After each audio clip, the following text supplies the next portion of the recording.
श्री कृष्णा श्री कृष्णा श्री कृष्णा श्री कृष्णा। गुरुर्ब्रह्मा गुरुर्विष्णुः गुरुर्देवो महेश्वरः गुरुः साक्षात् परं ब्रह्म तस्मै श्री गुरवे नमः। तस्मै श्री गुरवे नमः। हरि ओम तत्सत्। श्रीमद् भगवद्गीता 7வது अध्यायம் 27வது श्लोकम्। इच्छाद्वेषसमुत्थेन द्वन्द्वमोहेन भारत सर्वभूतानि सम्मोहं सर्गे यान्ति परन्तप। நேத்தி சத்சங்கத்தில் பார்த்த 3 ஸ்லோகங்கள் எதனால மனிதர்கள் அவங்களுடைய அந்தராத்மாவாக இருக்கிற சர்வபூதாத்மனாக இருக்கிற பரமாத்மானை தெரிஞ்சிக்க மாட்டுறாங்க. அதுக்கு என்ன காரணம்? முதல்ல யோகமாயானால அவங்களுடைய புத்தி அல்ப புத்தி ஆயிடுது. அல்பமேதசா அல்ப அபுத்தய அப்படின்னு பகவான் அந்த காரணத்தினால நாகம் பிரகாசம் நான் அவங்களுக்கு தெரியப்பட மாட்டேன், நான் தெரியப்படக்கூடாதுன்னு நான் மறைச்சு வச்சுக்கல. ஆனால் அவங்க அந்தந்த இன்ஸ்ட்ருமெண்ட்டுக்குள்ளே இருக்கிற அழுக்கு அப்படின்னு சொல்லி 25வது ஸ்லோகத்தில் அப்படி ஆரம்பித்து பகவான் அதுக்கப்புறம் ஆனால் நான் சர்வ காலத்திலையும் சர்வ இடத்துலையும் சர்வ வஸ்துவாகவும் நானே தான் இருக்கேன். வேதாகம் சமதீதானி, எனக்கு எல்லாமே தெரியும் அப்படின்னாரு. பூத பவிஷ்ய வர்த்தமான காலங்களோ எல்லாத்தினை பற்றி எல்லாருன்னு பற்றி தெரியுமன்னார். அதுக்கு நம்ம கருத்து பார்த்தோம். காலாதீதமாக இருக்கிறதுனால காலம் விஷயம் அங்கே சொல்ல வேண்டியதில்லை. ஆனால் ரிலேட்டிவ் ஆஸ்பெக்டில் வரும்போது காலம் உடைய கான்செப்ட் வருது. ரிலேட்டிவ் ஆஸ்பெக்ட் என்ன? மனசு பகிர்முகமாய் இந்திரியங்களுக்கு கூடயும் அதுக்கு சம்பந்தப்பட்ட வஸ்துகளுக்கு கூடயும் இந்திரிய விஷயங்களுக்கு கூட சம்பந்தம் ஏற்படும் போதும் அங்கே பகிர்முகமாகிறது. அப்போது ரிலேட்டிவ் வேர்ல்டு தெரியுது. அப்போது டைம் கான்செப்ட் உருவாகிறது. இதெல்லாம் சொல்லிட்டு இன்னும் நிர்திஷ்டமாக காரணம் சொல்கிறேன் அப்படின்னு சொல்லிட்டு 27வது ஸ்லோகத்தில் நேற்றுக்கு நாம் அதோடைய பத அர்த்தத்தினை பார்த்து முடிச்சிருக்கோம். அதுக்கு பல உதாரணங்களை சொல்லி நான் முதல் விவரிச்சிருக்கேன்.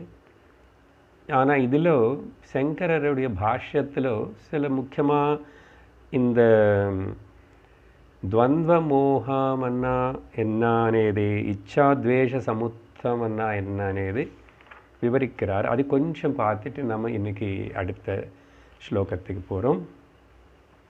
இந்த ద్వంద్వ மோகேன అనేది ரொம்ப முக்கியமான விஷயம். அப்படின்னா முதல்ல பகவான் இச்சாத்வேஷம் தானே சொன்னாருன்னா, துவந்தங்களுடைய காரணத்தினால ராகத்வேஷங்கள் ஏற்படுறது. அதனால துவந்த நிமித்தௌ மோகா துவந்த மோகா, துவந்தங்களுடைய காரணத்தினால மோகம் ஏற்படுது. அந்த மோகத்தினால ராகத்வேஷங்கள் வருது.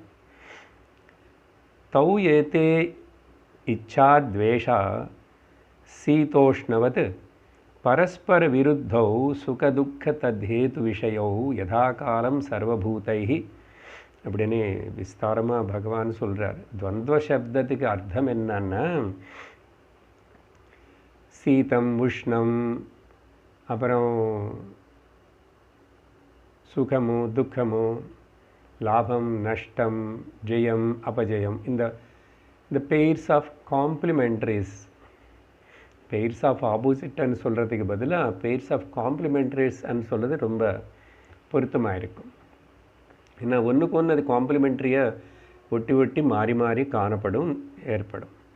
ஸோ இந்த மாதிரி குளிர் சூடு, இதுக்கு ஒன்றுக்கு ஒன்று விருத்தமான விஷயங்கள், அதோடைய சம்பந்தம் இந்த சரீரத்துக்கு மனசுக்கு ஏற்படும் போதும் அந்தந்த காலங்களுக்குள்ள எல்லா பிராணிகளுக்கு ஜீவர்களுக்கு கண்டிப்பாக அதோட சம்பந்தம் ஏற்படுறது, அது தாக்கும் அந்தந்த காலத்தில்.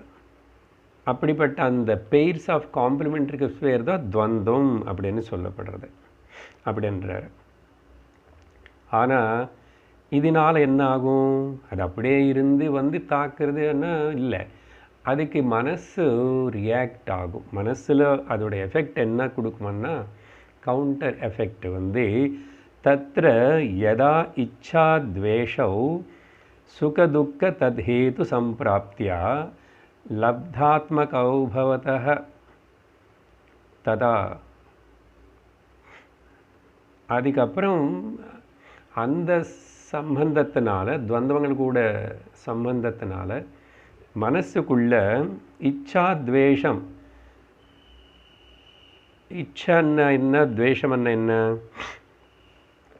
இச்சா துவேஷம்னா இந்திரி பகவத்கீதையில் சொன்ன ரெண்டு இந்த விஷயம் வந்து இச்சா ராகத்வேஷ, இந்த துவந்தங்கள், இந்த வார்த்தைகள் பகவானை வந்து 2வது அத்தியாயத்திலிருந்து பலவாட்டு உபயோகப்படுத்தியிருக்கார். நிறைய 1-2 ஞாபகப்படுத்துக்கிறோம். இந்திரியஸ்யார்த்தே ராகத்வேஷௌ வியவஸ்திதௌ. அந்தந்த இந்திரியங்கள் அந்தந்த துவந்தங்களுக்கு கூட சம்பந்தம் ஏற்படும் போதும் அது கண்டிப்பாக ராகத்தினே ஆர் துவேஷத்தினே உருவாக்கும். லைக் அண்ட் டிஸ்லைக், ராகத்வேஷௌ வியவஸ்திதௌ. ஆனால் தயோர் நவசமாகச்சேத்.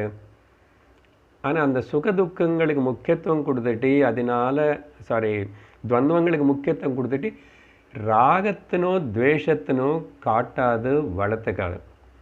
ராகத்வேஷோ தயோர் ந வசமாகச்சேத். ஏன்னா தௌ ஹெஸ்ய பரிபந்தினோ. இந்த ராகத்வேஷங்கள் நமக்குள்ள ஏற்படுற அது வந்து நமக்கு சத்ருகளாகி நம்மளுடைய மனசுடைய சாந்தினி வந்து கடுத்துட்டு போயிடும். ராகம் வந்தாலும் மனசாந்தி போயிடும், துவேஷம் வந்தாலும் மனசாந்தி போயிடும். அதனால தான் பகவான் வந்து அந்த ஸ்லோகத்தில் அதில் பரிபந்தினம், அது சத்ருகளான்னு சொல்லிட்டு ஜாக்கிரதையாயிரு. அது கூட தெரியும், வரும், தெரியும், ஆனால் எஃபெக்ட் ஆகக்கூடாதம்மா. இது எப்படி சார்? ரொம்ப கஷ்டம். அதுதானே சாதனை, அதுதானே ஆத்தியாத்மிக வாழ்க்கை. அப்போது கஷ்டம்னு சொல்லக்கூடாது, அதுக்கு பிரயத்தனம் பண்ணணும். அந்த பிரயத்தனத்தில் பாகமாக தான் இப்போ பகவான் சொல்கிற இந்த பேச்சு கேட்டு நம்ம என்ன சொல்யூஷன் பகவான் சொல்லுவார். அதே மாதிரி எப்போ இந்த ராகத்வேஷங்களினால ராகத்வேஷங்கள் வந்தால் என்ன ஆகும் சார் அப்படின்னா, వ్యక్తిత్వం, பர்சனாலிட்டி, இண்டிவிஜுவாலிட்டி வந்து பலப்படுத்தும் நிறைய. அது எப்போ பலமாகுமோ அது மனசுனுடைய சாந்தினே டிஸ்டர்ப் பண்ணுமோ, அசாந்தி உருவாக்குமோ. அப்படிப்பட்ட அந்த மனசு வந்து ஸ்வரூபத்தின்னு தெரிஞ்சுக்க முடியாது, சத்தியத்தினே உணர முடியாது, அந்தர்முகம் ஆக முடியாது, சாஸ்திர விஷயத்தினே கிரகிக்க முடியாது. அதனால தான் பகவான் இன்னொரு இடத்துல வந்து 2வது அத்தியாயத்தில் எப்போ இதெல்லாம் ஏற்படுறதோ, ராகத்வேஷங்கள் மேலே ஜெயம் ஏற்படுறதோ, துவந்தங்களுடைய எஃபெக்ட் வந்து நமக்கு ஏற்படாமல் இருக்குமோ, யதா தே மோக கலிலம் புத்திர்வியதிதரிஷ்யதி, கொஞ்ச நேரம்தான் அந்த துவந்தங்கள் வந்து எதுவுமே பர்மனெண்ட்டாக இருக்கிறது இல்லை, எதுவுமே பர்மனெண்ட்டாக இருக்காது. ரிலேட்டிவ் வேர்ல்டு, வியாபகாரிக பிரபஞ்சம் அண்ணாவே, சரீரம் மனசு பாடி மைண்ட் காம்ப்ளெக்ஸ்ன்னு சொன்னாவே இது ரெண்டும் நீ ஏதாவது பாருங்கோ, எல்லாமே ரெண்டு ரெண்டு ரெண்டு ரெண்டாக தான் இருக்கு. நல்லது என்ன கெட்டது இருக்கு, சத்தியம்னா போய் அங்கே இருக்கணும், அதே மாதிரி சத்துன்னு சொன்ன அசத்து அங்கே இருக்கணும், ஆனந்தம்னு அங்கே துக்கம் இருக்கணும். ஏன்னா அது எல்லாமே பெயர்ஸ் ஆஃப் காம்ப்ளிமெண்ட்ரிஸ் தான். வித்தவுட் தட் அப்போது அதை நம்ம ஃபேஸ் பண்ணி தான் ஆகணும். ஆனால் யதா தே மோக கலிலம், மனசில் புத்தியில் இந்த ஞானம் ஏற்பட்டு அந்த மோகம் வந்து புத்தினம் தரிஷ்யதி, புத்தியிலிருந்து அது அந்த மோகம் நீக்கப்பட்டதோ, அது ஒன்றும் பண்ணுறதில்லை, அதனால நான் எஃபெக்ட் ஆக வேண்டியதில்லை, அது இப்படி தான் இருக்கும், அது பிரகிருத்தியோட நியமம், பிரகிருத்தியில் இது இப்படி தான், ஒன்றுமே பண்ண முடியாது, ஒன்றும் பண்ணணுமனையும் செய்ய வேண்டாம். ஆனால் அதுக்கு ஒட்டுக்காமல் இருக்கணும், உட்டி கொடுக்கணும். ஒட்டுக்காமல் இருக்கணும்னு உட்டி கொடுக்கணும். புரியுறதா? புத்திர்வியதி தரிஷ்யதி. அப்போ ததா கந்தாசி நிர்வேதம் ஸ்ரோதஸ்ய ஸ்ருதஸ்ய ச. அப்போது ஒரு மனுஷனுடைய புத்தி அந்த மோகத்திலிருந்து விடுவிக்கப்பட்டதுக்கு அப்புறம் அப்போ அந்த புத்தி எங்கே போய் நிற்கும்? கந்தாசி நிர்வேதம். என்ன பூர்ணமாக உதாசீன பாவம் அதுக்கு வரும். இந்த உதாசீன பாவத்துக்கு இங்கே நிர்வேதம்னு அர்த்தம், வைராக்கியம்னு அர்த்தம். எது பற்றி? ஸ்ரோதவ்ய ஸ்ருதஸ்ய ச, ஸ்ருதஸ்ய ஸ்ரோதவ்ய ச.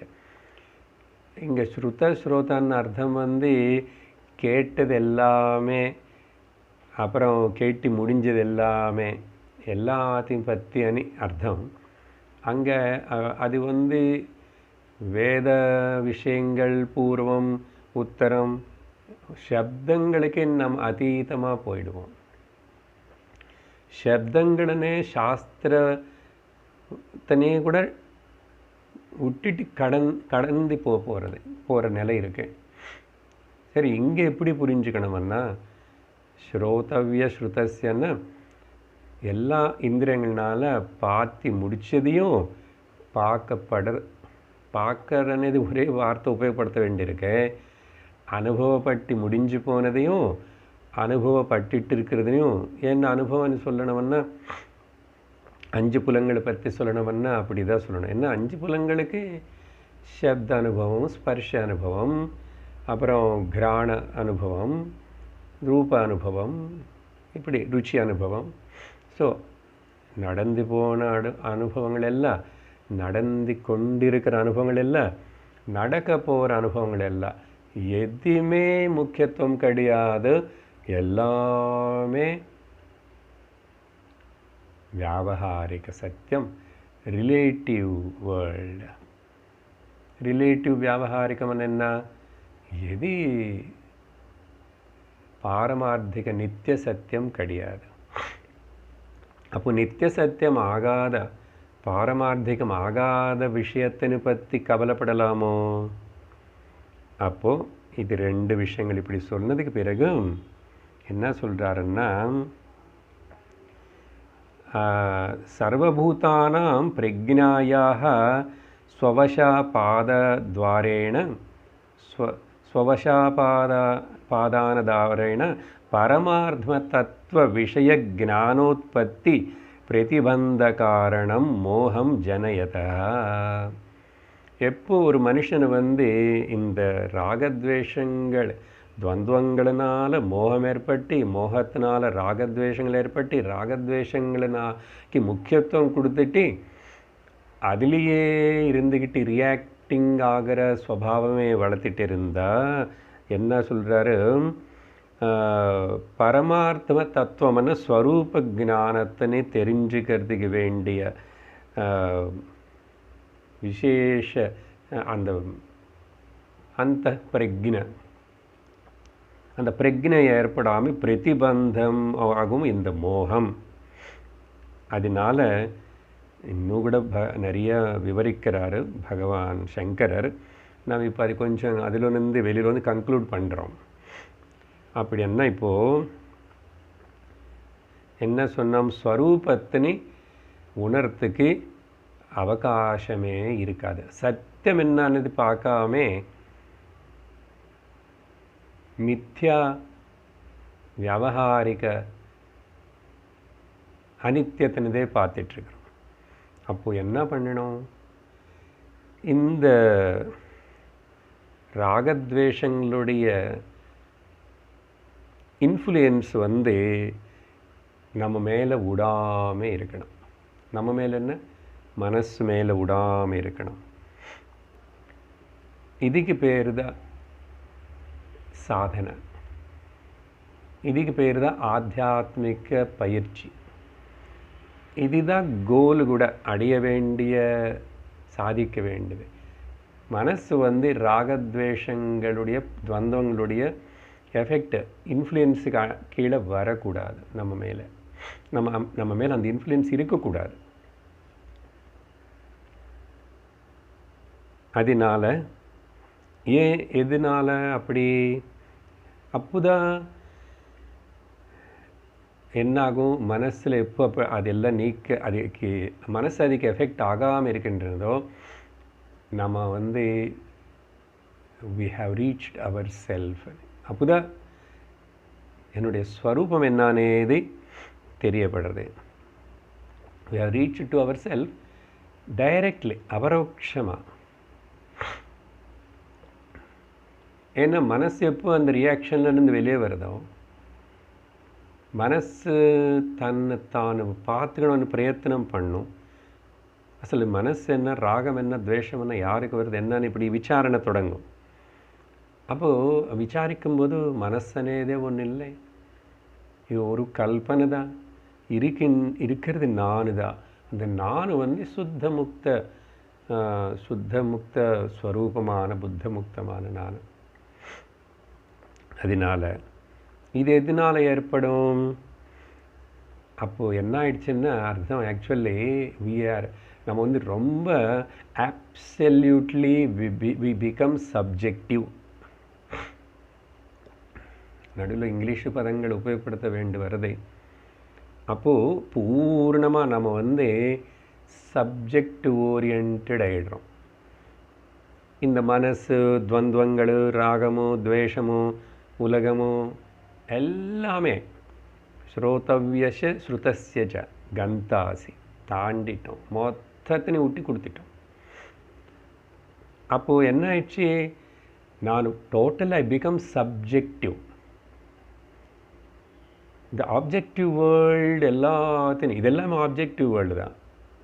ஏன், பராபிரகிருதியான சப்ஜெக்டான நான் தானே துவந்தங்களை பார்க்குறேன், நான் தானே உலகத்தினை பார்க்குறேன், நான் தானே ஈஸ்வர ரூபங்களை பார்க்குறேன், நான் தானே சாதனன்னு பார்க்குறேன், நான் தானே எல்லாத்தையும் பார்க்குறேன். அப்போ அந்த பராபிரகிருத்தியாக இருக்கிற நான் வந்து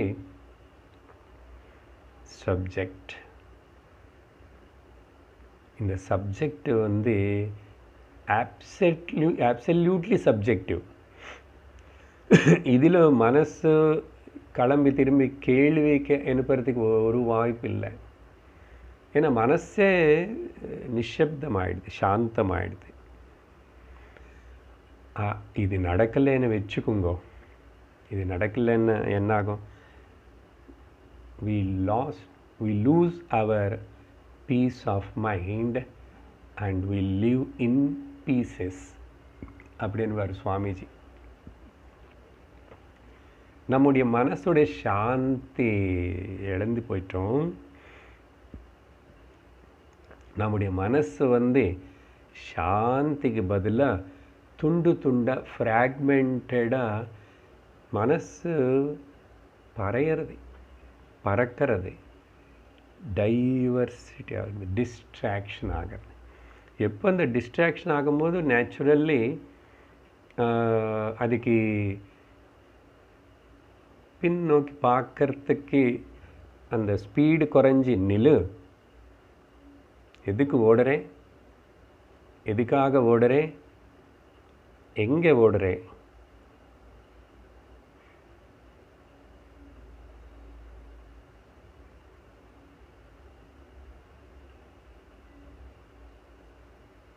அப்படின்னு கேள்வி கேட்டாவே மனசு ஸ்தப்தமாயிடும். இப்போவே நீங்கள் அந்த மனசு ஸ்தப்தம்னா நாட்டு ஸ்டண்டன் இல்லை, நிஷப்தமாகிறதுன்னு அர்த்தம். நேற்றுக்கு சத்சங்கத்தில் சுவாமிஜி ஒரு சாதனை சொல்கிறாரு. இப்போவே நீங்களும் நான் சொல்லும் போதே பண்ணுங்கோ, இப்போவே உங்களுக்கு அந்த நிஷப்தத்தை மனசு வந்து நிந்திச்சு தூங்கலை, அலர்ட்டாக இருக்கு, எண்ணங்கள் இல்லாமல் ஸ்வரூபத்துக்கு பக்கத்தில் வந்து ஸ்வரூபமாகவே இருக்குது. என்னது யோகா அபியாசத்தில் பலது சொல்லப்பட்டிருக்கு. அதில் இது ஒன்று வந்து வாய் வதடுகளை மூடிட்டு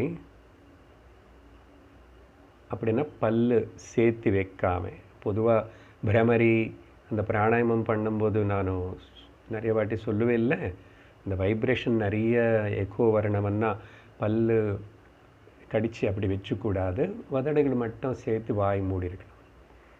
நீங்கள் பிரமரி இல்லை சொல்கிறது கேளுங்கோ, நீங்கள் செஞ்சுட்டு ஸோ அமைதியாக கண்கள் மூடுவீங்க, அப்புறம் வாய் மூடி இருக்கு,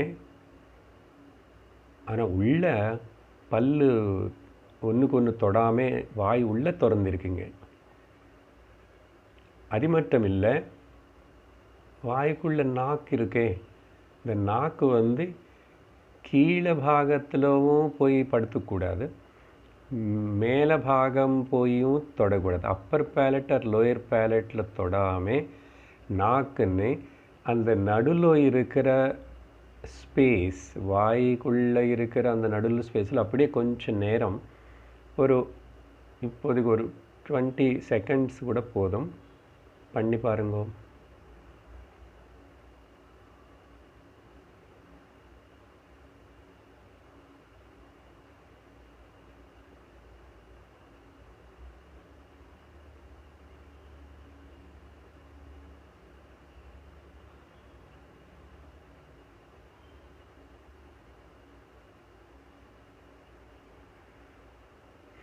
நிதானமாக கண்ணு திறந்து, என்ன ஆயிடுச்சு, நாக்கு வந்து கீழே தொடக்கூடாது மேலே தொடக்கூடாதுன்னு கவனத்தோடு அது அப்படியே ஆகாயத்தில் நிற்கிற மாதிரி நிற்கணும்னு முயற்சி பண்ணும்போது கொஞ்சம் முதல்ல ஃபஸ்ட் டைம் பண்ணுறதுனால ஈஸியாக பண்ணியிருப்பீங்க எல்லோரும்.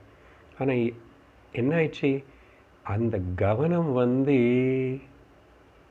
கான்சென்ட்ரேஷன் பூர்ணமாக ஏற்பட்டு உனக்குள்ளேயே உன்ன மேலேயே உன்னால் உள்ளே செய்கிற இந்த சாதனைனால மனசு வந்து நிஷப்தமாகிடுது, வேறு எந்த எண்ணங்கள் வராமல் அங்கே வரும் அத்தியந்த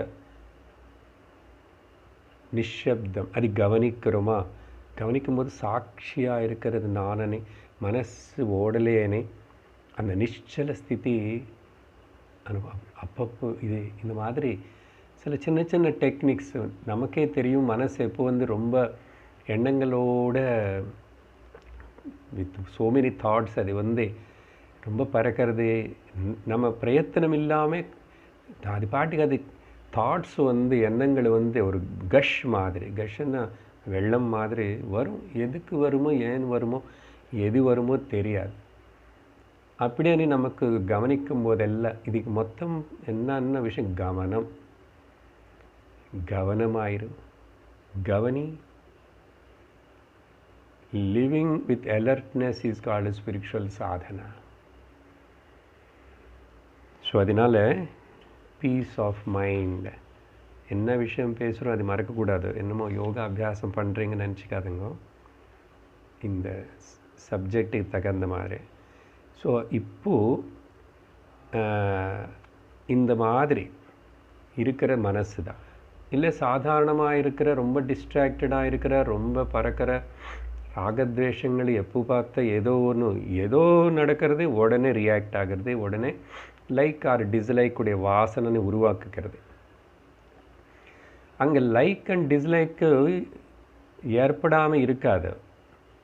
ஆனால் அங்கே அது ஏற்பட்ட உடனே நான் அப்போவே அங்கே அது வளர்த்தாமல் முக்கியத்துவம் கொடுக்காம அது அப்பப்போ அதுக்கு இன்டிஃபரெண்ட்டாக இருக்கிறானா இல்லையான்னு கவனிக்கணும்.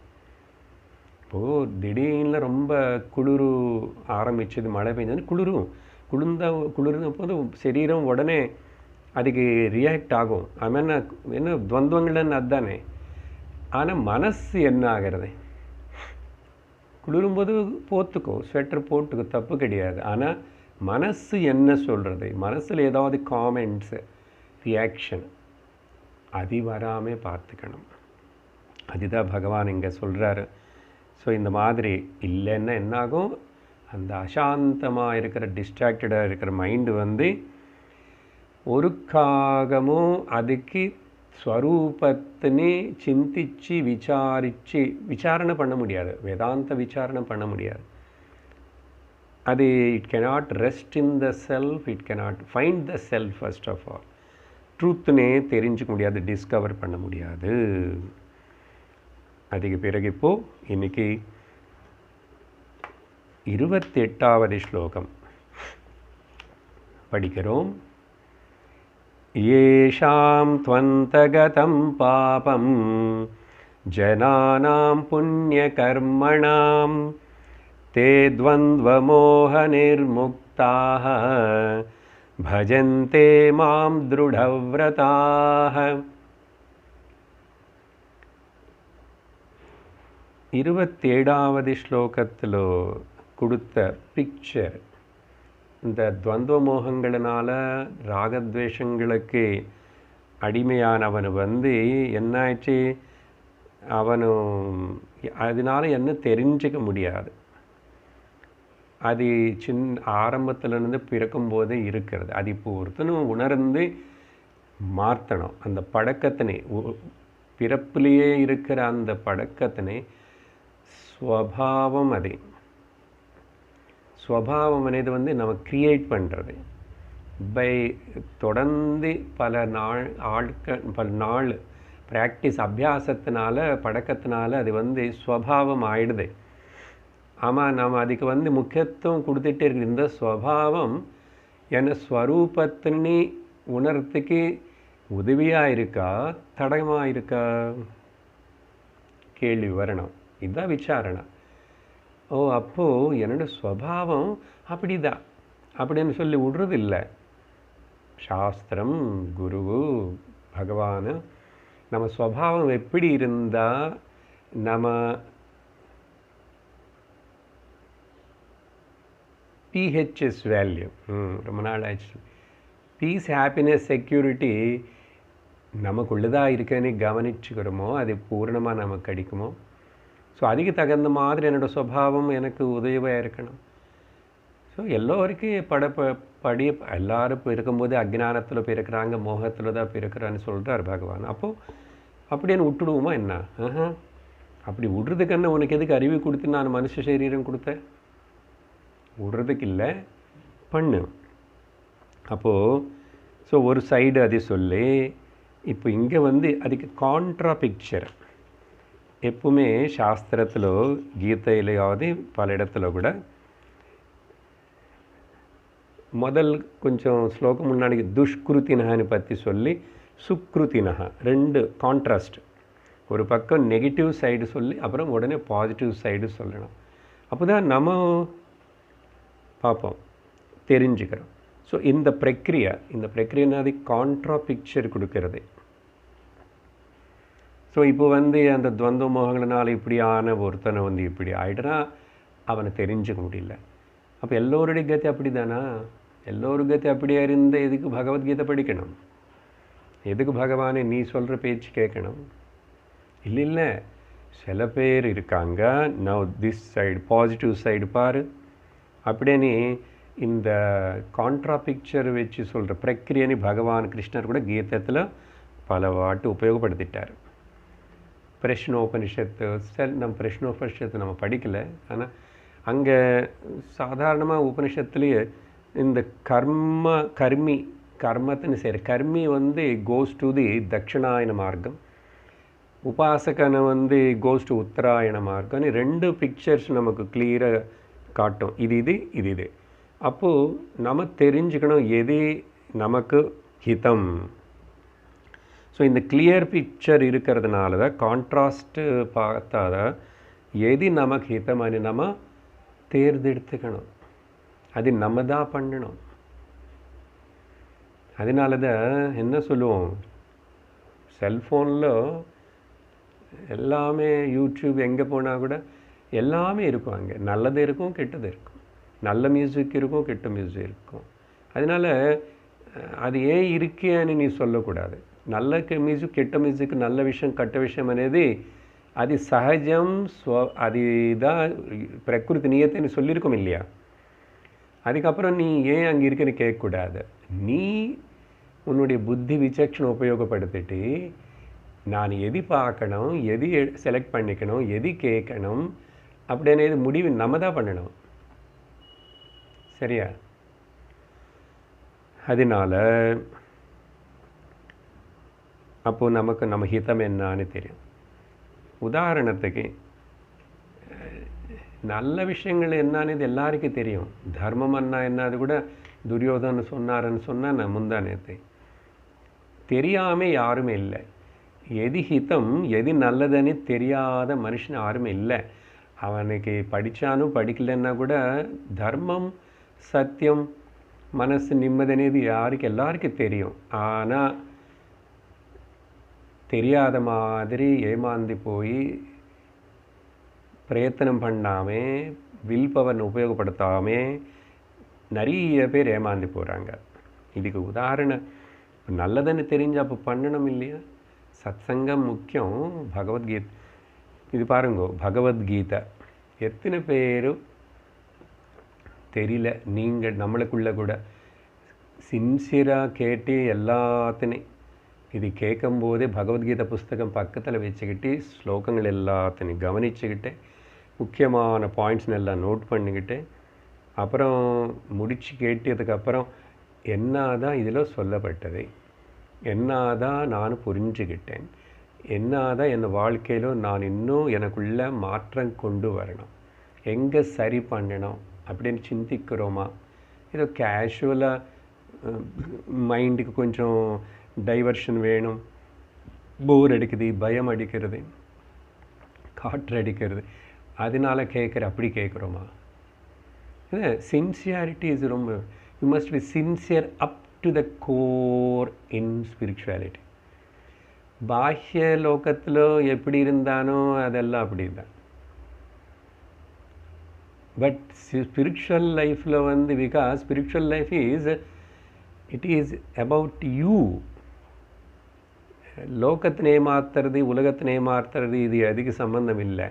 இட் இஸ் பர்சனல்லி டைரக்ட்லி உன்னை பற்றி உனக்காக. அப்போ யாருன்னு ஏமாற்ற போகிறோம்? ஸோ அதனால் இங்கே சின்சியாரிட்டியில் லோபம் இருக்கக்கூடாது. கடவுளுக்காக பண்ணல, குருவுக்காக பண்ணல, நான் எனக்காக பண்ண வேண்டியிருக்கிறதுனால நான் ரொம்ப இங்கே சின்சியராக இருக்கணும். விலகு விஷயத்தில் அப்படி அவ்வளோ 100% யாரும் சின்சியராக இருக்கிறது இல்லை. இருந்தான்னு இல்லைனான்னு இருந்தவனு கவனிக்கிறது இல்லை. நம்ம நினச்சிக்கிறோம் நான் ரொம்ப சின்சியராக எல்லாம் வீட்டில் வேலை பண்ணுறேன் சுவாமி, ஆனால் யாரும் என்னை மதிக்க மாட்டுறாங்க, கவனிக்க மாட்டுறாங்க, என்னை பாராட்டவே மாட்டாங்க. எதுக்கு நீ உனக்கு அங்கே இல்லை? அதை அங்கே பண்ண முடியாது. நீ 100% பண்ணாலும் அடுத்தவங்களுக்கு அது தெரியாது. அதனால அது அப்படி தான் அறக்குறையாக தான் இருந்துகிட்ருக்கும். அப்படின்னு சின்சியராக இருக்கக்கூடாதுன்னு சொல்லலை. அர்த்தம் என்னன்னா, பர்சனல் சாதனை ஸ்பிரிச்சுவாலிட்டின்னு வரும்போது you must be very very self-conscious and sincere and alert. மிச்சம் வெளியில் எல்லாத்தையும் ஏமாற்றலாம். கடவுள் பூஜா பக்தி கோவில் எல்லாத்தையும் ஏமாற்றலாம். இங்கே when you come directly to encounter your own mind, இங்கே நீ ஒன்று ஏமாற்ற முடியாது. தப்பிச்சுக்கிட்டு ஷார்ட்கட்டை போக முடியாது. You must counter the death அந்த மாதிரி கட்டோபனிஷத்து. You must counter the face. Swamiji சொல்லுவார் அடிக்கடிக்கு. நம்முடைய மனசுனால நமக்கே பயம் ஏற்படுறது. அதனால தான் தப்பிச்சுக்கிறதுக்கு we are not dare to face our mind, counter with the mind. அதனால தான் மனுஷனுக்கு ஏதோ ஒன்றில் ஈடுபட்டு அந்த மனசை அதில் எங்கேஜ் படுத்திட்டு டிவி, யூடியூப்பு, வாட்ஸ்அப்பு, அப்படி இப்படி ஷாப்பிங்கு இப்படி பண்ணி ஏதோ ஒன்று பண்ணு மனசுன்னு டைவர்ட் பண்ணிகிட்டே இருக்க தவிர வாட் இஸ் மைண்ட்? ஏன் இவ்வளோ பயப்படுறேன் என்னோடய மனசனை பற்றி? ஆனால் அப்படி இருக்கு. அதுக்கு ட்ரைனிங் கொடுத்துட்டு அது கவனித்து டேம் பண்ணலன்னா அவ்வளோதான். என்ன சொல்லிட்டு இருக்கிற உதாரணத்துக்கு சின்சியாரிட்டி பற்றி சொல்லும்போது, கீதா பகவத்கீதை பற்றி எவ்வளோ சின்சியராக லோகத்தில் எத்தனை பேர் இது முழுசாக படித்து தான் ஆகணும் வாழ்க்கையில். இந்த மாதிரி சொல்லி கொடுத்துட இடத்துல இப்படி சிஸ்டமேட்டிக்காக படித்தா 18 அத்தியாயங்கள் படிக்கிறதுக்கு 6 வருஷம் ஆகும் சுமார். இன்னும் பாஷ்யமெல்லாம் எடுத்துகிட்டு படித்தா 10 வருஷம் ஆகும். அப்போது நானும் அதுக்கு தகுந்த மாதிரி வாழ்க்கையில் நான் ஏதாவது டைம் கொடுக்குறானா இல்லையா? சும்மா பகவத்கீதை ஹிந்துகளுடைய ஹிந்துகளுடைய மத கிரந்தம் அப்படி சொல்லி கூட யாரும் வீட்டில் வச்சுக்கிறதுல பயப்படுறாங்க பகவத்கீதை வச்சுக்கிறதுக்கு. வேறே ராமாயணம் பாகவதம் வச்சுக்குவான். இப்படிப்பட்ட தப்பான கருத்துக்களை வச்சுட்டு அந்த பகவத்கீதை கேட்கலை. ஆனால் கீதானே பேர் மட்டும் வச்சுக்கிறோம். யாருக்கு? குழந்தைகளுக்கு, வீட்டுக்கு.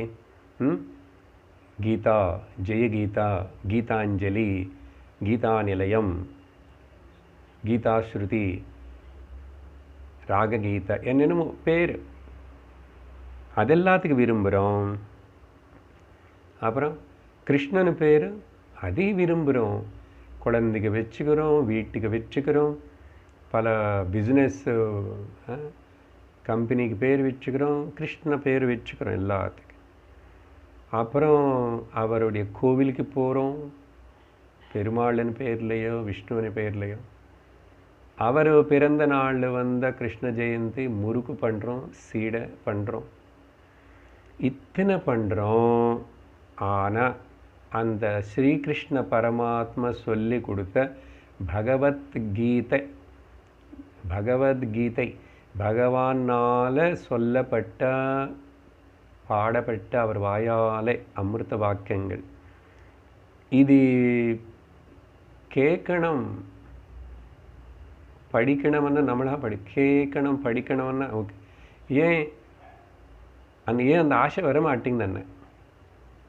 துரதிருஷ்டம் தானே, ஏமாற்றல் தானே, மோகிக்கப்பட்டோம். இது என்னமோ எல்லா வயசானவங்களுக்கு, தலை முடி நெறிஞ்சவங்களுக்கு, பல்லு உளுந்து போனவங்களுக்குன்னு, பாட்டிமார்களுக்கு, தாத்தாக்களுக்குன்னு. பாட்டி தாத்தாவே வரதில்லை. வேறு ஏதாவது காலக்ஷேபம் அப்படி டைம் பாஸ் சீரியல் இதெல்லாம் காட்டுங்கோ, பாரு கொஞ்சம். ஆனால் கீதை கேட்கலாம் இல்லை வாழ்க்கையில்.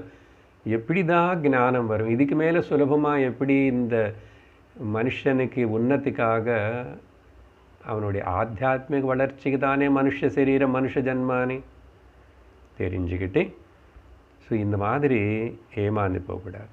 ஸோ இங்கே 28 என்ன விஷயம் ரொம்ப சுலபமாக புரிஞ்சுக்கலாம்.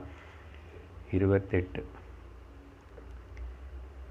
ஆனால் உடனே அது சொல்லி இது உடனே பேசுகிறதுனால ஹவெவர் சரி ஒரு பக்கம் அப்படி துவந்த மோகங்களினால ராகத்வேஷங்கள் உளுந்து போனால் கூட இன்னொரு பக்கம் தே ஜனானாம் இன்னொரு பக்கம் கொஞ்சம் பேர் இருக்காங்கப்பா. உலகம் மொத்தம் பார்க்கும்போது இருக்காங்க நிறைய பேர். இதோ நம்ம எல்லோரும் கேட்குறீங்களே ஸ்ரத்தையோட. எவ்வளோ நிதானமாக 3 ஸ்லோகங்கள் ஒரு நாளைக்கு சொல்லி கொடுத்தான்னு கேட்குறீங்க. 1 மணி நேரம் 2 வருஷமாயிடுச்சு ஆரம்பித்து. இவங்க யாருன்னா யாருக்கு இப்படி கேட்குறதுக்கு பகவத்கீதை பூஜிக்கிறது வேண்டாம். நமக்கு வீட்டில் வச்சு பூஜிக்கிறேன் பாராயணம் இல்லை, கேளு கருத்துன்னு புரிஞ்சுக்கோ. இவங்க யாரும் பண்ண முடியும் பண்ணுறாங்கன்னா புண்ணிய கர்மணாம். அங்கே சுக்ருத்தினகன்னு சொன்ன வார்த்தைன்னு திரும்பி இங்கே சத்வசுத்தி காரணம் வித்யதே. ஏ ஜனானாம் எந்த ஜனங்களுக்கு அவங்களோட புண்ணிய கர்மத்தினால சத்வசுத்தி ஏற்பட்டு சித்தசுத்தி ஏற்பட்டு அந்த காரணத்தினால உருவான புண்ணியம் இல்லை புண்ணியத்தினால் ஏற்பட்ட அந்தக்கரண சுத்தி. அதை சங்கரரே சொல்கிறார். அந்தக்கரண சுத்திக்காக ஹேத்துவாக இருக்கிற நிஷ்காம நித்திய கர்ம செஞ்சவங்க புண்ணிய கர்மனாவன்னா அர்த்தம் சொல்லிட்டு இருக்கேன். என்ன புண்ணிய கர்மனாம், எதுக்கு இவங்களுக்கு புண்ணிய கர்மம்னா எந்த புண்ணிய கர்மம் சகாமமாக செஞ்சாலும் புண்ணியம் வரும். நல்லா புரிஞ்சுக்கணும். அப்போது வேதாந்தத்துக்கு வரமாட்டேன். சித்தசுத்தி ஏற்படலை. ஆனால் சித்தத்தில் பக்தி நல்ல வழியில் தான் இருக்கு, பக்தி மார்க்கத்தில் இருக்கு, ஆத்தியாத்ம மார்க்கத்தில் இருக்கு. ஆனால் இந்த சிறந்த பக்தனா சொன்னார் இல்லையா, பராபக்தியா அந்த ஞானி பக்தியா நீ வரதில்லை. சகாமமாக பண்ணும்போது உனக்கு வேறு நல்ல பிளெஸ்ஸிங்ஸு இடம் அதெல்லாம் கிடைக்கும், லோக விஷயங்கள் எல்லாம் கிடைக்கும், புத்திர பசு தாரா கிரகம் எல்லாம் கிடைக்கும். இங்கே இந்த புண்ணிய கர்மனாமன்னா சித்தசுத்திக்காக. அப்போ புண்ணிய கர்ம செஞ்சால் சித்தசுத்தி எப்படி ஏற்படும்னா இது சொல்லியிருக்கு ஆல்ரெடி உபனிஷத் சமயத்தில். நிஷ்காமமாக நித்திய கர்மத்தனை தான் செய்ய வேண்டிய தர்மத்தினே நித்திய கர்மத்தினே நிஷ்காமமாக பண்ணணும். இது ஒன்று தான். அப்போ தான் அது கர்ம யோகம் ஆகிடும். அதுதான் சித்தத்தின்னு சுத்திப்படுத்தும். சித்தம் சுத்தி ஆயிடுச்சுன்னா அர்த்தம் என்னன்னா எந்த ஒரு அங்கே ஆசை இருக்காது, பகவான்கிட்ட எதுவுமே கேட்க மாட்டோம். ஆனால் அவரே என்ன கொடுப்பாரு, நீ ஒன்றும் கேட்கல இல்லை, உனக்கு எதுவுமே ஆசை இல்லை, லோக விஷயங்களும் எதுவுமே இல்லை, உனக்கு விவேகம் வந்துச்சு, வைராக்கியம் வந்துச்சு இல்லை, இப்போ நான் உனக்கு கரையேற்றுவே, என்னை கை பிடிச்சிக்கோ அப்படின்னு அவருடைய கைதான் குரு அనే குரு மூலமாக லோகத்தில் நமக்கு சாஸ்திரம் அనే கை, பேச்சு வாக்கனே கை. அப்போ நான் கரையேற்றுறேன். ஸோ நிஷ்காம நித்திய கர்மங்களினால் ஏற்பட்ட புண்ணிய கர்மணாம் ஏஷாம் பாபம். இன்னும் இது ஏற்பட்டதுனால் இப்போ இவங்களுக்கு யாருடைய பாபம், ஏஷாம் பாபம்னா யாருடைய பாபம், இந்த விதமாக நிஷ்காமமாக இதெல்லாம் பண்ணி அவங்களின் இப்போ எதுவுமே பிராரப்தத்தில் இருக்கிற பாபம் தடம் பண்ணாமல் அவங்கள என்ன பண்ணும், அவங்களோட பாபம் எல்லாம் கூட அந்தகதம். அதுதான் ஒரு மனிதனுக்கு அத்வைத நிஷ்டைக்காக பிரயத்தனம் பண்ணவனே ஆசை இதிலோ பயணம் செஞ்சிட்ருக்கிறோம் அப்படின்னு சொன்னால் சின்ன சின்ன தடங்கள் வந்தால் கூட, ஆனால் இதில் நான் விளங்க மாட்டேன். என்னானாலும் சரி, இந்த சரீரம் இப்படியே விழுந்து போனாலும் பரவாயில்ல, எனக்கு கடவுள் குரு சொல்கிறாரு, அடுத்த உடனே நான் அப்படியே அந்த மார்க்கத்திலேயே முன்னு போகிறேன், நோ கோயிங் பேக். இப்படிப்பட்ட இருக்கு. இவனுக்கு இப்போ பாபம் எல்லாமே நீங்கி போச்சுன்னு அர்த்தம். அத்வைத்த ஞானத்திலேயே அந்த மார்க்கத்திலும் நடக்கணும். பராபக்தி எனக்கு வாழ்க்கையுடைய கம்யம் இருக்கும்போது அந்த எந்த மனுஷனுக்கு அந்த எண்ணம் ஏற்படுறதோ சாதகனுக்கு, ஞாபகம் வச்சுக்கோங்க, அவனுடைய பாபங்கள் எல்லாமே நீக்கப்பட்டது. பிராரப்தம் நீக்கப்படலை, கவனிச்சுக்கணும். பிராரப்தம் வந்துட்டு இருந்தால் கூட அவன் எஃபெக்ட் பண்ணாத அளவுக்கு அவன் அதிலேயே பகவான் பாதங்களை பிடிச்சிக்கிட்டே குரு சரணன்னு சொல்லிட்டு நடப்பான். ஸோ ஏஷாம் பாபம் அந்தகதம். சுவாமிஜி சொல்கிறாரு, வாட் இஸ் பாபம் அண்ட் வாட் இஸ் புண்ணியம். பல இடத்துல பல வாட்டி பல விதமாக விவரிச்சிருக்கோம். இங்கே பாருங்கள் இந்த டெஃபினேஷன். எந்த கர்மங்கள் நான் செய்கிற அந்தந்த மனுஷன் செய்கிற ஆக்ஷன்ஸு, கர்மங்கள் செய்கிற அவனுடைய மனசில் ராகத்வேஷங்களை உருவாக்குறதோ பலப்படுத்துறதோ அந்த கர்ம பாபம் கர்மா. நல்ல கவனமாக கேளுங்கோ, இதுதான் உண்மையான டெஃபினேஷன். எந்த கர்மத்தினால கர்மம் செய்யாமல் யாரும் இருக்க முடியாது. என்ன மனசில் ராகத்வேஷங்கள் வளருது உருவாக்குறதுன்னு சொன்னால் அது பாப கர்மா. ஆப்போசிட், வாட் இஸ் புண்ணிய கர்மா. எந்த கர்மங்களும் எந்த கர்ம செஞ்ச என் மனசில் ராகத்வேஷங்களே உருவாக்கலை, மேலும் சித்தம் சுத்தி ஆகிறது. புண்ணியம் பாப்பம் అనేది டிபெண்ட்ஸ் ஆன் தி கர்ம தானே. இவ்வளோதான் வித்தியாசம். இது புரிஞ்சுக்கணும். My involvement, my actions, my duties are creating த ராகம் துவேஷம் இன் மை மைண்ட். அதோட டென்ட், ஓகே, அதோடைய சாய் அங்கே இருக்கிறதா, ஏற்படுறதா. ஏற்படலைன்னா புண்ணிய காரியம், புண்ணிய கர்மா. ஸோ புண்ணியம் பாப்பம்னா எவ்வளோதான் டிஃபரன்ஸ். அதனால லோகத்தில் பகவத்கீதையில் முன்னாடி சொல்லிட்டாரு, தேர்ஃபோர் யோகின கர்ம குருவந்தி சங்கம் தியக்த்வாத்ம சுத்தயே. யோக சாதனையில் இருக்கிற இந்த ஞான மார்க்கத்தில் இருக்கிற மக்கள் பக்தா கர்ம குருவந்தி பண்ணுவாங்க, கேவலம் அட்டாச்மெண்ட் இல்லாமல் நிஷ்காமமாக சங்கம் தியக்த்வா ஆத்மசுத்திக்காக சித்த சுத்திக்காக பண்ணுவாங்க. அந்தகதம் பாபம் ஏஷாம். நேச்சுரலி என்னாகும் இவங்களுக்கு இப்போது துவந்த மோக நிர்முக்தாக. மேலே ஸ்லோகத்தில் அந்த இடத்துல துவந்த மோகங்களுக்குனால மோகிக்கப்பட்டாங்க, அதுக்கு அடிமையாயிட்டாங்க. ஏன்னா அவங்களுக்கு டீச்சிங் இல்லை, குருவோடைய மார்க்கதர்ஷனம் இல்லை, சாஸ்திரத்தின் சரணடையலை. ஸோ துவந்த மோகங்கள் இங்கே பாசிட்டிவ் சைடு. இவங்க பாப்பங்கள் எல்லாம் நீக்கப்பட்டது.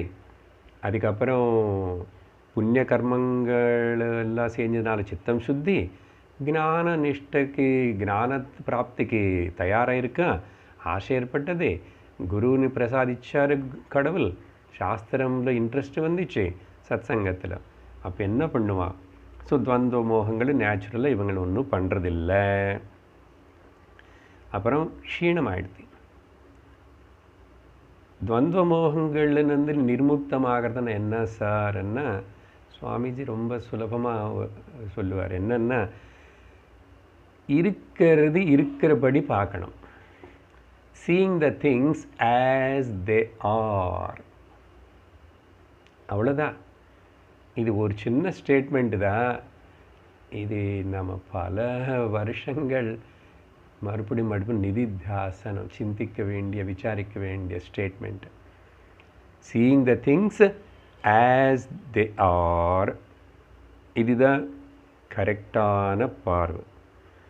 Seeing the things as we like, இருக்கிறது இருக்கிறபடி பார்க்காம எனக்கு பிடிச்ச மாதிரி எனக்கு எனக்கு வேண்டிய மாதிரி என்னுடைய கன்வீனியன்ஸுக்கு தகுந்த மாதிரி பார்த்தா அது ராங். இப்போ என்ன இந்த ரைட் ராங்கை நீங்கள் என்ன சேர்த்துக்கணும்? இருக்கிறபடி பார்க்காம வேறே விதமாக இருக்கிறபடி பார்த்தா புண்ணிய கர்மா. இருக்கிறபடி பார்க்காம என்னுடைய லைக்ஸ் அண்ட் டிஸ்லைக்ஸுக்கு தகுந்த மாதிரி பார்த்தா பாப கர்மா. எவ்வளோ சிம்பிள். கேட்டு விட்டுட்டா போகாது, கேட்டு பண்ணணும். அப்புறம் என்ன ஆயிடுச்சு, இப்படிப்பட்டவங்க என்ன பண்ணுவாங்க? நேச்சுரலி மாம் பஜந்தே. அப்போது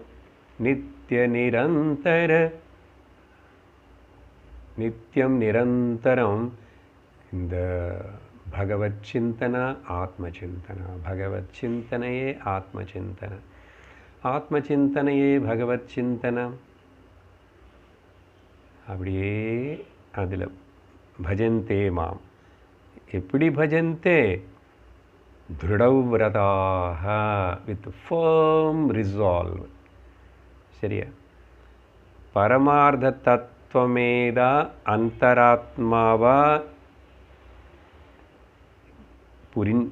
கவனிச்சுட்டு, ஓகே, ஐ எம் கிவிங் திருடவ்ரதாகன்னு அர்த்தம் என்னன்னா, பரமார்த்த தத்துவம் பரமாத்மான்னு எது சொல்கிறோமோ அதுதான் அந்தராத்மா ஆத்ம தத்துவம்னு சொல்லி புரிஞ்சுக்கிட்டு இதில் சுனிஷ்சிதமான விஜ்ஞானம், பர்ஃபெக்ட் அண்டர்ஸ்டாண்டிங் இதில் இருந்துட்டு என்ன அவங்க பஜிப்பாங்க.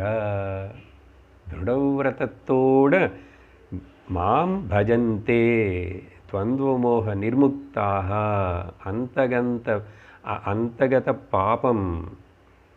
அவங்க பாருங்க, நாம் இந்த கேட்டகரியில் இருக்குமா இல்லையா? இருந்தால் சந்தோஷம், ஹாப்பி, பி ஹாப்பி, மௌஜ் மே ரஹோ, ஆனந்தம்.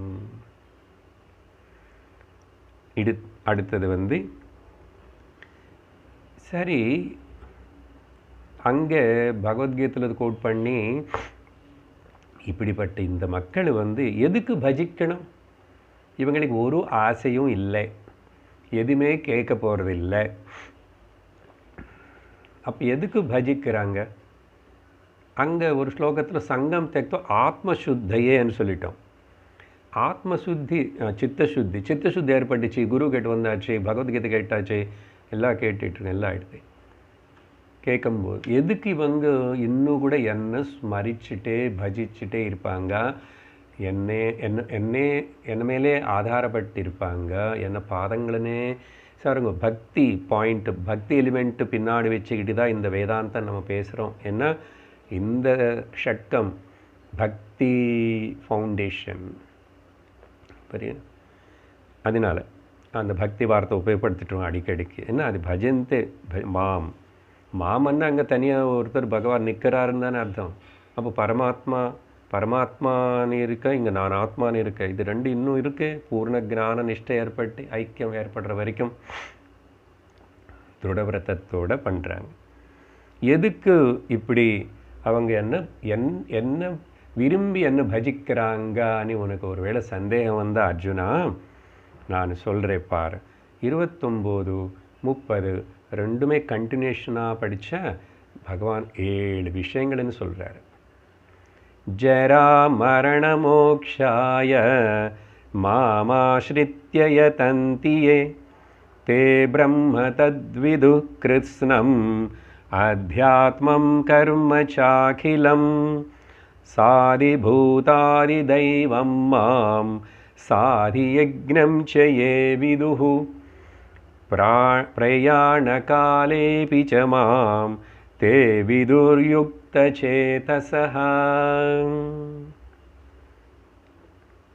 இந்த யுக்தசேதசஹ, யுக்தன்னா இப்போ சமாஹித சித்தாக. Now they are only meant for me. They meant for me only. அதனால சமாஹித சித்தः அண்ட் ஆசிரித்ய மாம் என்னை ஆசிரியிச்சு பரமேஸ்வரனான என்னை ஆசிரியிச்சு மத் சமாஹித சித்தாக என்னை தவிர அவங்க மனசில் இப்போ எதுவுமே இன்னொரு இது இல்லை, என்ன மேலே மனசுனே மொத்தத்தின் என்ன பக்கமே திருப்பிடும். ஏத்தே யதந்தி யார் அந்த பிரயத்தனத்திலே அந்த சாதனையிலேயே அந்த வழியிலேயே பிரயாணம் செஞ்சிட்ருக்கிறாங்களோ யார் இவங்கன்னா சந்தக அங்கே இல்லை ஸ்லோகத்தில் இவங்க என்னுடைய பக்தாள் ஞானிகள் பிரயத்தனம் செய்கிறவங்க என்னுடைய பக்தர்கள். எதுக்கு என்ன இவங்க விரும்புகிறாங்க, என்ன ஆசை, ஏதாவது ஆசைன்னா ஜராமரண மோக்ஷாய. ஜரா மரணத்தில் மூப்பு அப்போது சாவுலேருந்து விடுதலை வேணும் அப்படின்னு சொல்லிட்டு இவங்க இந்த மார்க்கத்தில் நடக்கிறாங்க. இது எல்லாத்துக்கும் அர்த்தம் கொஞ்சம் பார்க்கணும். ஜராமரண மோக்ஷாயான்னா என்ன, வியாதி ஜராமரணம் అనేది இந்த சரீரத்துக்கு ஒரு மனிதனுக்கு ஜீவனுக்கு கட்டாயம். அப்போ கட்டாயமாக இருக்கும்போது மோக்ஷாயன்றாருன்னா ஜராமரண வியாதி ஜராமரணங்கள் சரீரத்துக்கனே தெரிஞ்சுக்கிற அறிவு அவங்களுக்கு வேணுமனே శరీర ఐడెంటిఫికేషన్ నుండి మనస్సుడ ఐడెంటిఫికేషన్ வெளியில் வரணுமனே அந்த மோட்சத்துக்காக. மோட்சம்னா என்ன, அப்போது வியாதி ஜராமரணங்கள் சரீரத்துக்கு தவிர எனக்கு இல்லைன்னு அறிவுக்கு பேர் மோட்சம். இப்படிப்பட்ட அப்படி அந்த சரீரத்துக்கு ஏற்படுற அந்த 3 மாற்றங்களை பற்றி பயப்படாமல் அந்த பயத்தில் நின்று விடுவிக்கப்பட்டவங்க அந்த ஜராமரணம் வியாதியில் பயத்தில் நின்று விடுவிக்கப்படுற அறிவு ஏற்பட்டால் அதுக்கு பேர் மோட்சம். அப்படிப்பட்ட அபயசித்தினி கொடுத்த ஞானந்தா மோட்சம் பேர். அதுக்கு தான் ஞானம்னு பேர், அதுக்கு தான் மோட்சம்னு பேர். இதுக்காக பிரயத்தனம் செய்கிறவங்களு தான் என்னுடைய பக்தாள், என்னுடைய ஞானிகள் லோகத்தில். சரி, அது மட்டும் தானா ஜராமரணம் அப்படின்னு ஆத்ம தத்துவத்தினே தெரிஞ்சுக்கணும் தான் அர்த்தம். மரணம் வியாதி ஜரா வியாதி மரணங்கள் எதுக்கு இல்லை, எனக்கு இல்லை, நிஜமான எனக்கு இல்லை, ஆத்மஸ்வரூபமான எனக்கு இல்லை. அப்போ இந்த ஆத்மஸ்வரூபமான எனக்குன்னு சொன்னால் போதுமா, அதோடைய கரெக்டான விவரணம் தெரிஞ்சுக்க வேண்டாமா? இவங்க பூர்ணமாக அதோடைய விவரத்தனே நல்லா தெரிஞ்சுக்கிறவனே விரும்பி தெரிஞ்சுக்கினதுக்கு அப்புறம் மோட்சம் அடைகிறாங்க. அது என்ன தெரிஞ்சுக்கிறாங்கன்னா பாருங்க, இங்கிருந்த 7 விஷயங்கள். பிரம்மன் நான் பதங்களோட அர்த்தங்க பதில் நான் அந்த 7 என்னன்னேது தமிழில் உங்களுக்கு புரியுற மாதிரி சொல்கிறேன். பரம் பிரம்மன் முழுசா பரம் பிரம்மம் என்ன, சமஸ்தம் விதுஹு. அந்த சமஸ்தமனே வார்த்தை 2 இடத்துல வருது அந்த 2 ஸ்லோகங்களுக்குள்ள. இந்த விதுஹு தெரிஞ்சுக்கிறவங்க அதையும் 3-4 இடத்துல வருது. இப்போ நம்ம 7த்துக்கு அந்த விதுஹு வார்த்தை சேர்த்துக்கணும். பரபிரம்மத்தனே விஸ்தாரமாக பூர்ணமாக தெரிஞ்சுக்கினவங்க. அப்புறம் பிரத்யேக ஆத்மா, தனிப்பட்ட இங்கே ஒரு ஆத்மான்னு இருக்கிறது பிரத்யேகாத்மா அப்படின்னா அத்தியாத்மம் என்ன, இந்த வார்த்தைகள் இருக்க ஸ்லோகத்தில். பிரம்மம் என்னன்னு பூர்ணமாக தெரிஞ்சுக்கிறோம். அத்தியாத்மன்னா தனிப்பட்ட இந்த பிரத்யேகாத்மா விஷயத்தின்னு கூட அதையும் அந்த பரபிரம்ம வஸ்துதானே தெரிஞ்சுக்கிறாங்க விதுஹு. அப்புறம் இன்னொரு பக்கம் ரிலேட்டிவ் வேர்டில் கர்ம అనేది என்னமோ ஒன்று இருக்கு. இப்போதான் புண்ணிய கர்ம பாப கர்மன்னுங்க.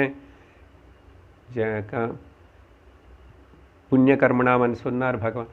கர்மத்துடைய மொத்தம் ரகசியத்தினை கூட பூரணமாக விதுகு தெரிஞ்சுக்குவாங்க. 30வது ஸ்லோகத்தில் இங்கே 3 சொல்லியிருக்கார. 30வது ஸ்லோகத்தில்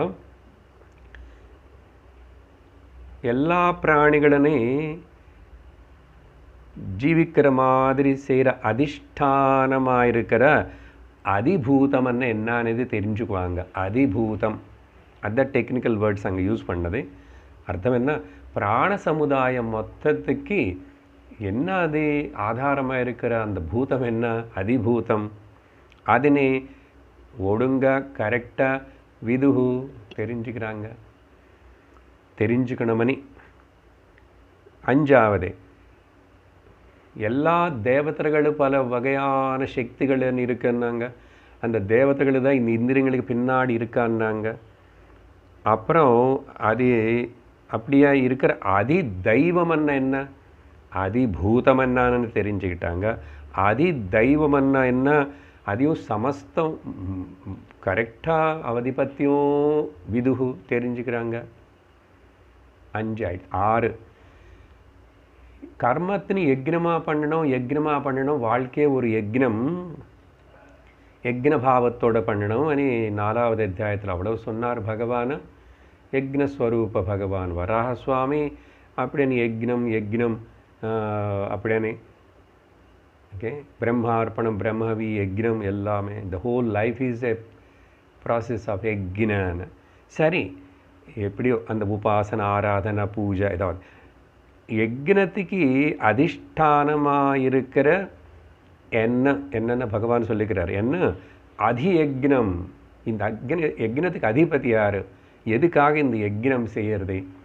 அதியக்னத்தனே சமஸ்தம் விவரமாக விதுகு. 7வது கடைசியில்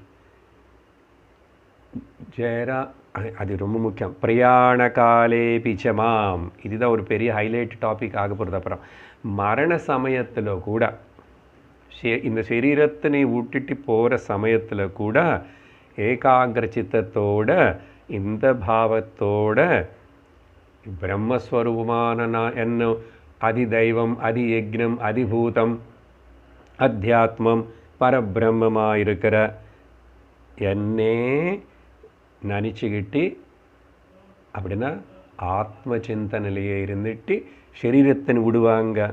எப்படி சரீரத்தினை விடணும் அதையும் தெரிஞ்சுக்கிறாங்க. சுபார் இந்த விதுகு தே விதுகு. இது யாருக்கு முடியும்? யுக்த சேதசா. இதுக்கு யார் ப்ரிப்பேர் பண்ணி தயாராகிறானோ, மனசுன்னு ட்ரெயின் பண்ணானோ, அப்புறம் அவனுக்கு தான் சாத்தியம். இதெல்லாம் ஏற்படணும்னு ஆசைப்பட்டு தான் இந்த ஆத்தியாத்மிக மார்க்கத்தில் என்னை நம்பி, நான் சொன்ன சாஸ்திரத்தினை, கீதா சாஸ்திரத்தை நம்பி அநேக பேர் புண்ணிய கர்மம் செஞ்சவங்களும் பாப்பத்திலிருந்து விடுவிக்கப்பட்டவங்களும் அந்த முயற்சியில் ஈடுபடுறாங்க. என்னுடைய பக்தாள், ஞானிகள். அதனால் மரண காலத்தில் இப்படி பகவானை ஞாபகம் வச்சுக்கிட்டு பகவத் ஸ்மரணத்தோட நான் சரீரம் இல்லை அப்படின்னு ஒரு மனசு அப்போ எந்த நிலையில் இருக்குமோ, மனசுக்கு அசல் ஏதாவது ஞாபகம் இருக்குமோ தெரியல. ஆனால் இப்போவுமே எல்லாம் தயார் பண்ணி வச்சாச்சு. நீ அப்புறம் ஞாபகம் வச்சுக்காம இப்போ எனக்கு தெரியாது. ஆனால் லோகத்தில் ஒரு உதாரணம் சொல்கிறேன். இந்த டாபிக் அப்புறம் ரொம்ப எலாபரேட் ஆகும். ஒரு மார்வாடி, எனி பிஸ்னஸ் மேன் மார்வாடின்னு வச்சுக்கோ, ஒரு கடை, ஓகே, ஒரு செட்டியார்னு வச்சுக்கோ. 4 பேர் அவனுக்கு குழந்தைகள் இருக்கான். இவருக்கு படுத்த படுக்கன்னு ஆயிடுச்சு. அப்படி உயிர் போகிற சமயம் ஆகிடுது. அதனால் எல்லாரும் பக்கத்திலே இருக்கிறாங்க. இவர் ஆனால் பேசுகிறார் இன்னும். ஓகே, 1வது பையன் எங்கே அண்ணா? அவன் இதோ இப்போ நான் இங்கே இருக்கேண்ணா, கை காட்டு. 2வது பையனு, ஆமாம் நான் இங்கே இருக்கப்பா பாரு. 3வது அவன் எங்கே? என்ன நான் இங்கே இருக்கேன். 3 வந்தான். 4வது பையனும் அவனும். 4 பேர் இங்கே இருக்கீங்களா? யாருடா கடை பார்த்துக்கிறாங்க? போங்கோ போகிறோம் பாருங்க. இவர் சரீரம் விட்டுட்டு உயிர் போகிறது டாக்டர்ஸ் ஹோப்லெஸ் அண்ணாங்க. தாட் எங்கே இருக்குது. ஆனால் தெரிஞ்சோ தெரியாமல் நம்ம அஜாமிலர் வந்து நாராயணா பையனே எங்கே இருக்குடா அண்ணா, அந்த 10வது பையனை நாராயண பேர் வச்ச பையனை கூப்பிட்ட உடனே அங்கே வைகுண்டத்தில் பகவானுக்கு வந்து யாரப்பா என்ன பேர் வச்சு என்ன பக்தன் யார் இப்படி கூவி கூப்பிடுறானே, போங்க போங்க சீக்கிரம். விஷ்ணு தூதர்களை அனுப்பிச்சிட்டான். பாகவதத்தில் அந்த கதை கேட்டவங்களுக்கு தெரியும். நாமஸ்மரணம் அந்த காலே பிச்சமாம். அதனால் இந்த பிஸ்னஸ் மேன் மாதிரி இருக்கக்கூடாது. எல்லாத்துக்கும் ரிசைன் பண்ணி ஒரு new job, new commitment, appointment, commitment only with the God. அப்படி அநேக வருடங்கள் வாழ்க்கை வானப்பிரஸ்தத்தில் தொடங்கி நடத்திட்டா இந்த மாதிரி பிரயாண காலே சபிமாம் ஏ விதுஹு நடக்கும். Not otherwise. என்ன கன்க்ளூஷனு? கடைசியில் தே மெர்ஜ் வித், அவங்க என்ன ஆகிடும் அதுக்கப்புறம் என்ன கூட அவங்க கலந்து போவாங்க.